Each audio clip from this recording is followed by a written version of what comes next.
Hello, everybody, and welcome to Lovefraud Live.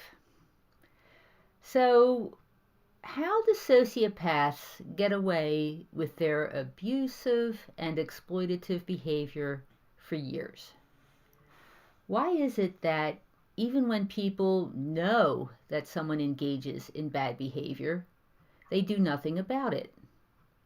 I'm Donna Andersen, author of Lovefraud.com, and tonight I'll explain 7 reasons why seemingly normal, conscientious people enable sociopaths.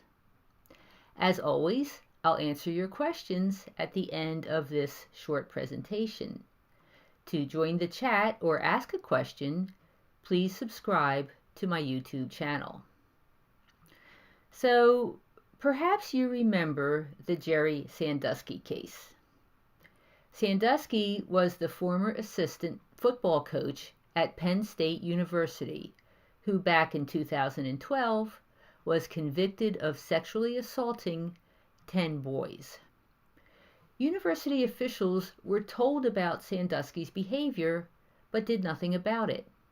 In fact, the former president of Penn State, Graham Spanier, was later convicted of endangering the welfare of children.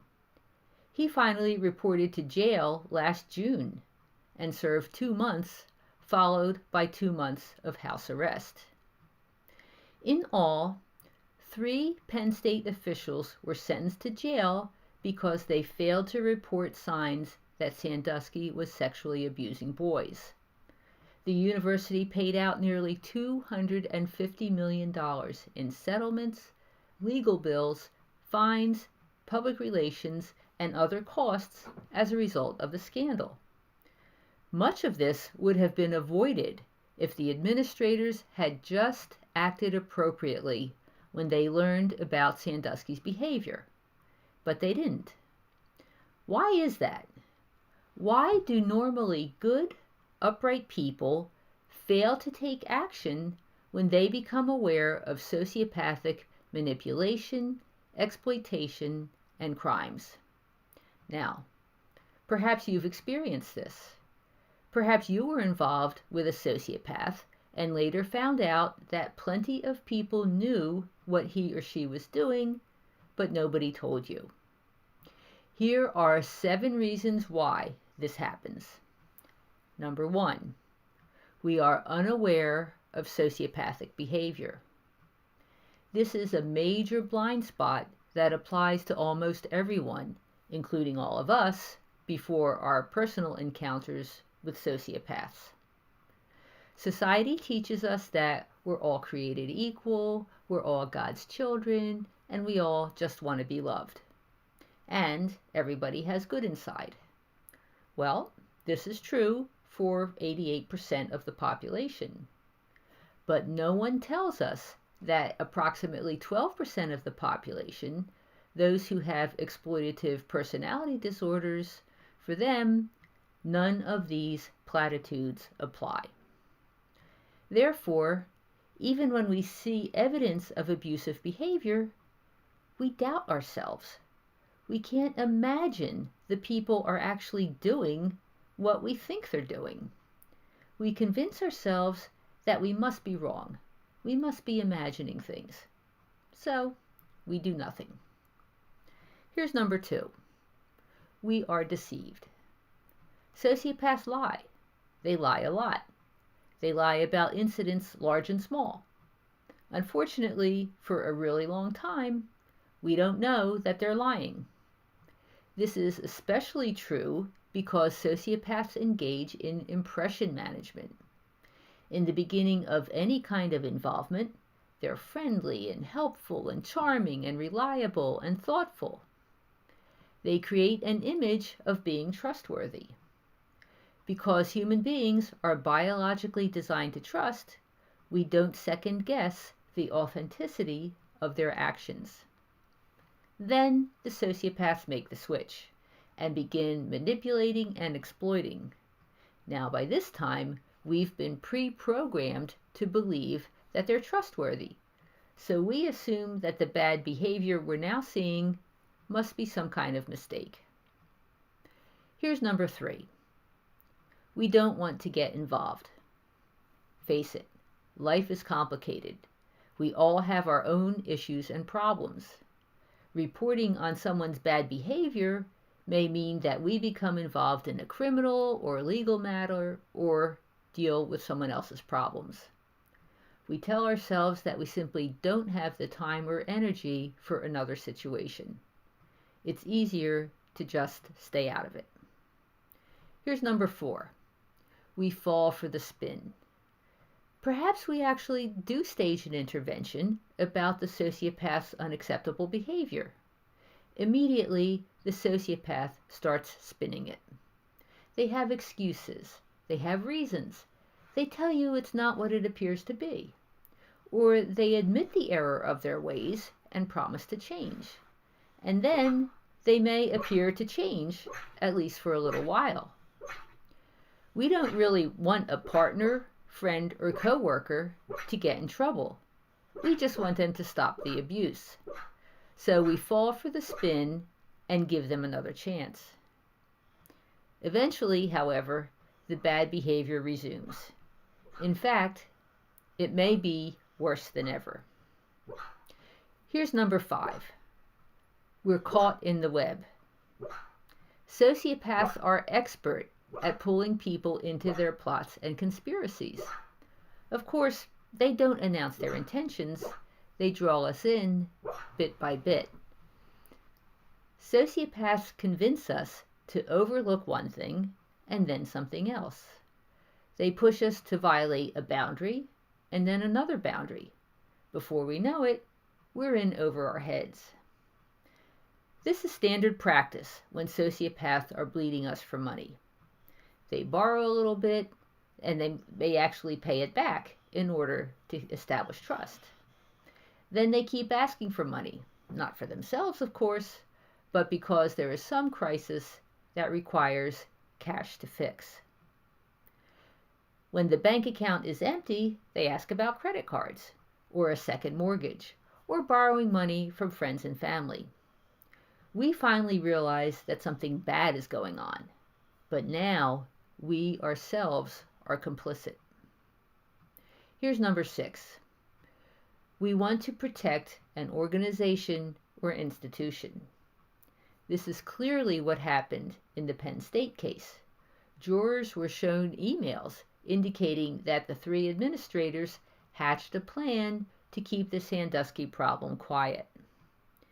In any kind of cover-up, doing what's right for an individual loses out to doing what benefits the organization or institution.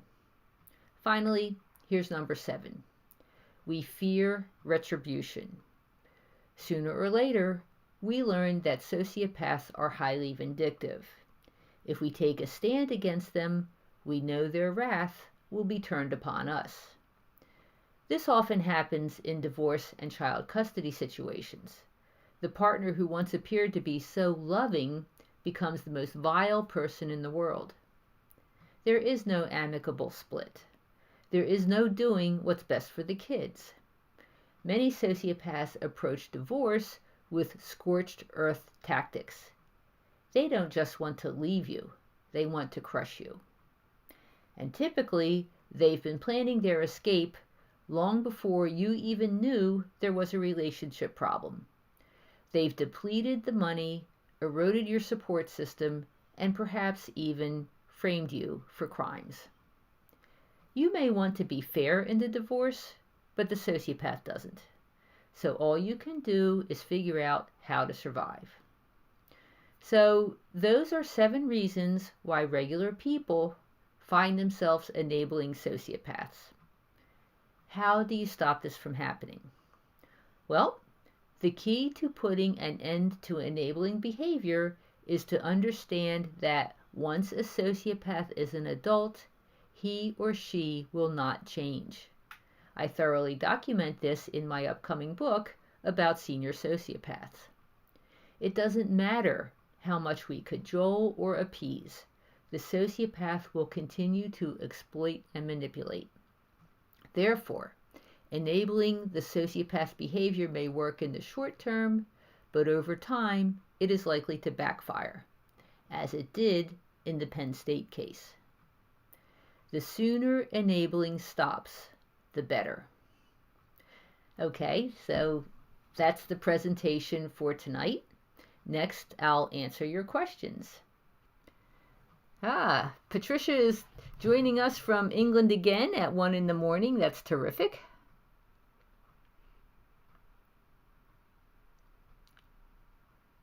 All right.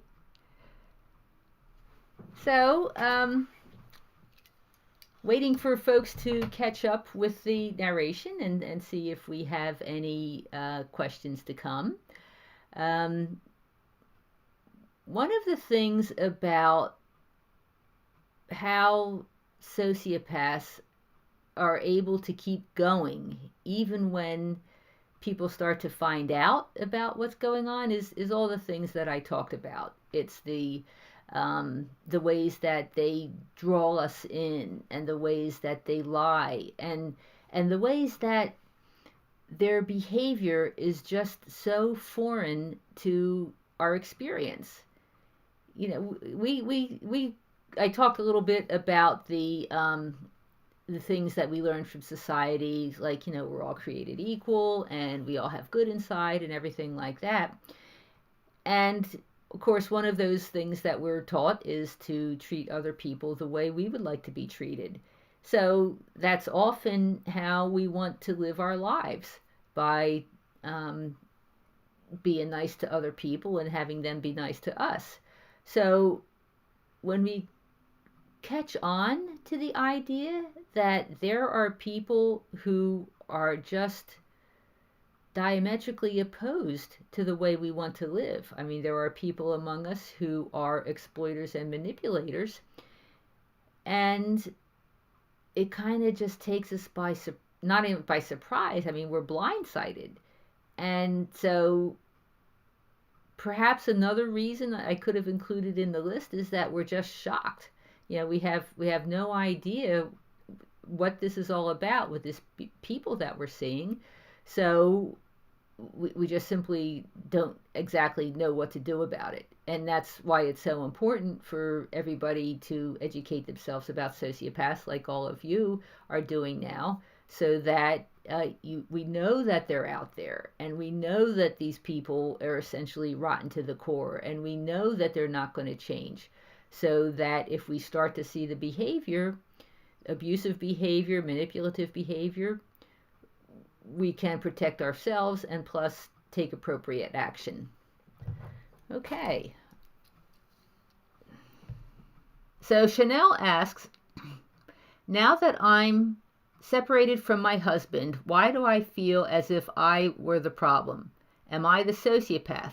By the way, he said I was. Why do they target people? Okay, well, we have multiple questions there. You actually answered your own question where you said, why do you feel like the sociopath? And that's because your husband said that you were the sociopath.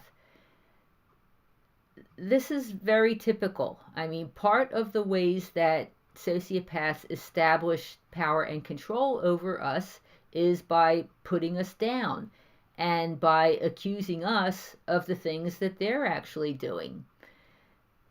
It's just what they do. And for you and all of us who have experienced this, we simply need to understand that it's not true, that it's a tactic. It's something that they do, and we just need to stop listening to it and ignore it and get it out of our system. And then the other question that you asked about why do they target people, it's what they do. You know, and this is, I mean, it sounds simple, but this is really hard to come to terms with, is that it's just what sociopaths do. I mean, this is the way they live their lives.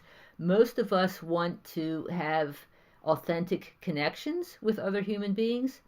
Sociopaths don't. I mean, essentially, their objective is to exploit and use people. And that's it. So this is why they target people. What a sociopath does is, when they encounter you, first they figure out if you have something that they want, then they figure out what your vulnerabilities are, and then after that, they use your vulnerabilities to get you to give them what they want. That's it. That's their MO, modus operandi. And that's just what they do. Okay.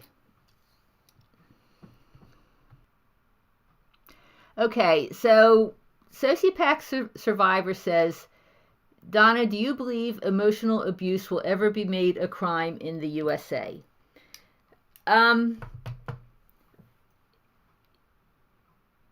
Possibly. There are a few states that I've heard of who are making coercive control a crime. And of course, coercive control goes hand in hand with emotional abuse.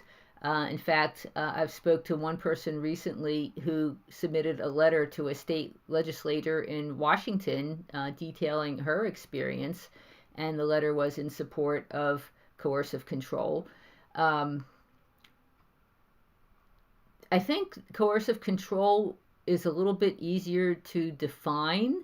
I know it is illegal in Ireland. It's illegal in the UK. I do think I heard that emotional abuse became illegal in France, but they were having a really hard time enforcing that. At least, I mean, I haven't looked at it for a while, but that was the situation. I guess it wasn't being enforced at the time. Maybe they're doing better now. I don't know. But there seems to be a movement to at least get coercive control to be illegal in some states. So that's a possibility. It doesn't necessarily need to be a nationwide effort, because most criminal laws, well, no, that's not true. I mean, there are definitely federal criminal laws and state criminal laws, but even getting coercive control to be illegal at the state level will certainly help lots and lots of people. So there is precedent. It is happening in other countries. It is happening in some states. So it's a matter of, can it go through more states? And hopefully it will.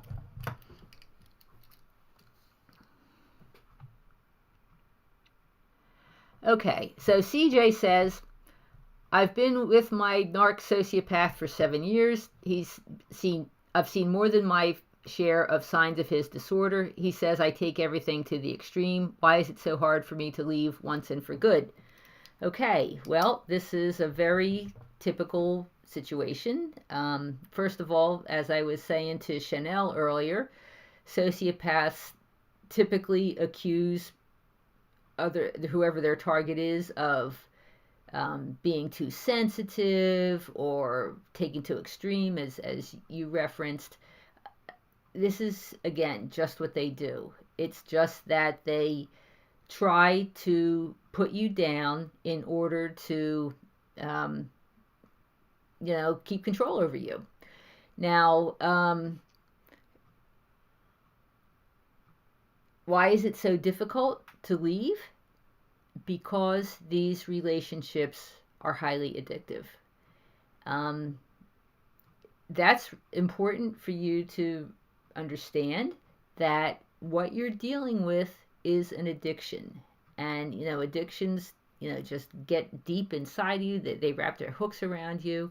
So the secret to being able to break it off is to realize that what you're dealing with is an addiction, and that the way you do it is the way you treat an addiction. Now, perhaps you've been able to overcome some other type of addiction in the past, maybe a food addiction or an alcohol or a substance addiction. It's the same thing. So what that means is that you have to go cold turkey. And in the case of leaving a sociopath, we talk about that as no contact. You have no contact with the person. But often it feels too big, and like you never be able to do it. You can't say to yourself that, oh my God, I'll never be able to stay away from this person forever. So you have to break it down into little pieces, and you say, okay, I'm going to stay away from this person today. and you get through today. And the next day you say, I'll stay away from this person the next day, and then the next day, and then the next day. And the longer you can stay away from this person, the more his grip on you will dissipate, the more your brain will start to clear, the fog will lift. And so that's how you do it. You build it one day at a time. Now, by the same token, as people who have battled addictions know, if you fall off the wagon, and in this case that would mean if you make contact with the person, you have to start all over again. So, the way to do it is to decide that you want to put yourself first and do what you need to do to escape this person, and then to take it one day at a time. Okay.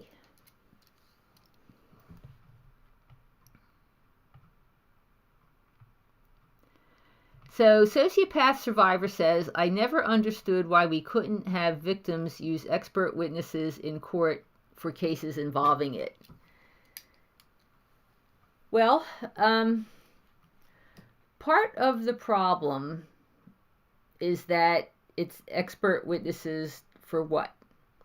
There are some times that I've heard of where people have brought in expert witnesses to talk about the fact that someone is a sociopath or is diagnosed as a sociopath, but that may or may not be effective because essentially, especially in family court and when there's no jury, it all depends on if the judge understands what that means, and many of them don't. So, you could come in and say, and even have a psychologist or some other kind of expert say that the person is a sociopath, but if the judge is under the assumption that sociopaths are serial killers and this guy hasn't, or this woman hasn't killed anybody, then they think you're exaggerating. So it's just very difficult. Often the best strategy is to prove the abusive behavior and not to try and prove the diagnosis, because it just works better. Judges want to see a pattern of conduct. So if you can prove he did this, and this is evidence. And judges need evidence in order to make a decision. So that's the type of thing that you want to do.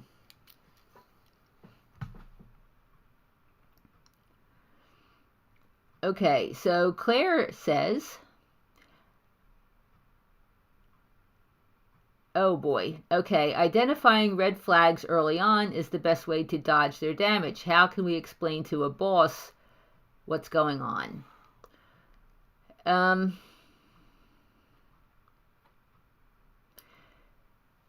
Yeah. Work situations can be really difficult. Well, any situation with a sociopath can be difficult.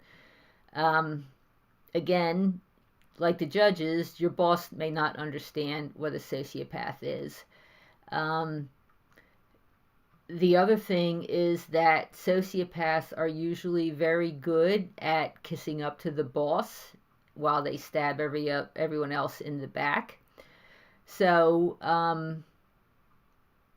probably, again, the best thing to do would be to gather evidence of what's going on. But another thing that you may want to consider is that you may need to find other employment, because they're good. They can have the boss wrapped around their finger. They can make everybody else look like they're not pulling their weight or that they can't get the job done. This happens a lot. So, in fact, in my research for Senior Sociopath book, I did a section on senior sociopaths in the workplace, and it happens. People, they have the people above them snowed. They get other people fired.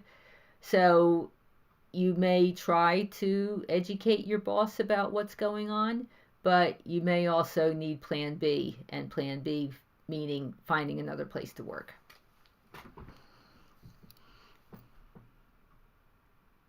So Izza says his first court date is this Friday, not for divorce, but for criminal proceedings of abuse. Is it better for me to attend or avoid it until required by the court? Can he get out of the charges? I'm afraid that I can't answer your questions. So if this is criminal, I would suggest that you see if there's a victim advocate in the court. Most courts have that, and talk to that person and see what kind of advice that they have for you. It might be good for you to be there, or it may not. I'm sorry, I don't know your situation, so I can't offer any better advice on that. Okay, so Video Vault says you're most likely to be targeted if you have something the sociopath wants. If you're not useful, you'll be left alone. That's mostly true. Typically, what sociopaths do is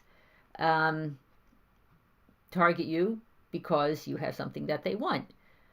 But you kind of need to also keep in mind that sometimes what the sociopath wants is entertainment. They get bored easily. They get a kick out of pulling the strings and watching people jump, so to speak. So it's not foolproof. Sociopaths may engage in bothering somebody simply because it seems like fun at the time. So we all need to know what sociopaths look like, or at least what their behavior looks like, so that if we start to see the warning signs, then we can steer clear.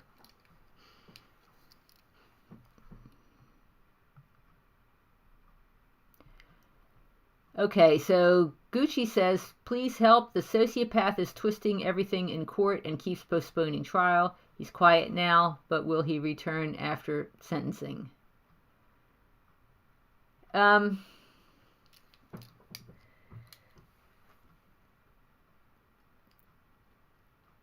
That's why it's important to have evidence and documentation, because that's what proves your case. Now, it's unclear here if this is like a divorce or a criminal proceeding. If he's getting sentenced, I guess it's criminal. So if it's a criminal situation, there's probably not a whole lot you can do about it, because it's up to the prosecutor to present the case. Hopefully they're doing their job, although that's not always true. You can provide whatever evidence you may have to the prosecutor, maybe, if they take it. So will he return after sentencing? Maybe, maybe not. Hopefully they go away. Hopefully you have enough time to be separated from this person. So you just kind of have to see what happens. Okay, well, it appears that we have addressed the questions. Sorry about the folks who had these specific court cases. It's hard to give suggestions on that, but I do my best. And anyway, thank you all for joining us this evening, and we look forward to the next episode of Lovefraud Live, which will be next Tuesday at 8 p.m. Eastern Time. See you then. Thanks a lot. Bye-bye.